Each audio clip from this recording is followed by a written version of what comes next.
Aujourd'hui, je te parle de ta relation, de toi, de l'ego qui est venu prendre toute sa place.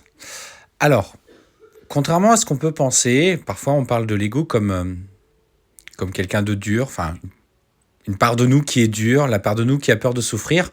Mais ce qu'il faut comprendre aujourd'hui, c'est que au travers de ce que tu vis, l'ego, en fait, est comme une couverture épaisse qui prend de plus en plus de place. Cette couverture, elle a simplement pour but d'absorber les chocs que tu as pu vivre par le passé. Et au fur et à mesure des échecs, des expériences négatives que tu as mises en place, celle-ci s'est épaissie au fur et à mesure du temps.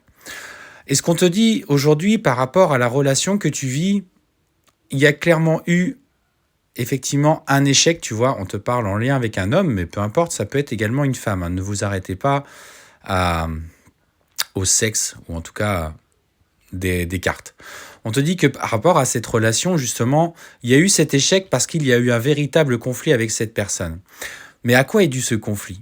Simplement parce que il est venu mettre en lumière justement ces schémas du passé, ces blessures qui sont encore trop ouvertes, le rejet, l'abandon, la trahison, l'injustice, le fait qu'il ne te respecte pas, le fait qu'il ne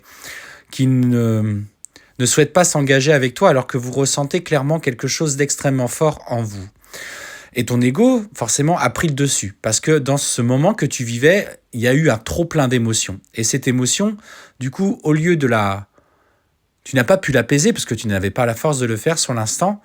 Tu as pris en réaction ce que ton mental, ton ego te disait.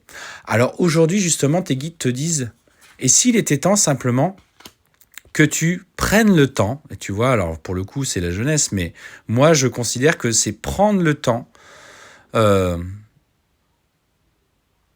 regarder un petit peu tes réactions passées en lien avec cette personne, ton comportement peut-être lié justement à ces schémas un petit peu contrôlants où tu l'as voulu intégrer cette relation dans des cases pour procéder de la même façon que dans tes anciennes habitudes. Mais ce qu'on te dit, c'est que lui, il ne rentre pas dans ces cases parce qu'il est bien plus grand que ça, votre amour est bien plus grand que ça. Et aujourd'hui, il s'agit pour toi de lâcher prise, tu vois, simplement. Prends conscience de ce qu'il a mis en lumière dans vos interactions. Effectivement, si il a été vers une autre personne, il a mis en lumière la blessure de trahison, bien sûr, elle est légitime en tant que personne.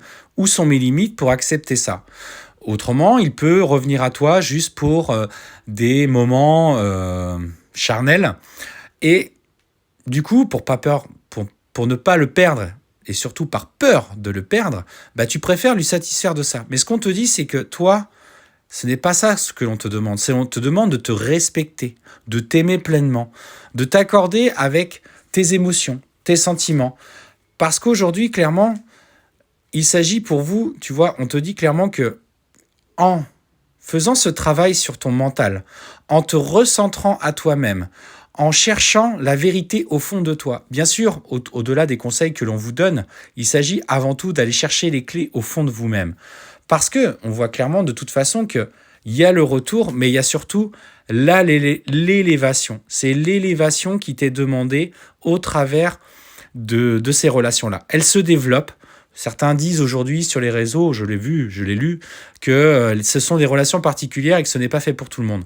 Pour moi, aujourd'hui, je pense que dans l'époque où on vit, il y a un changement de vibration. Et sur quoi se base ce changement de vibration? Sur l'évolution, sur l'élévation des personnes qui prennent conscience de leur chemin et surtout qui prennent conscience de leurs blessures. Il faut être plus amour. Bien sûr, il s'agit aussi de se respecter et de lâcher prise sur votre passé, de pardonner ce qui peut être pardonné, mais surtout de pardonner pour qu'aujourd'hui, vous puissiez en fait ne plus ressasser, libérer encore de la colère par rapport aux épreuves que vous avez vécues.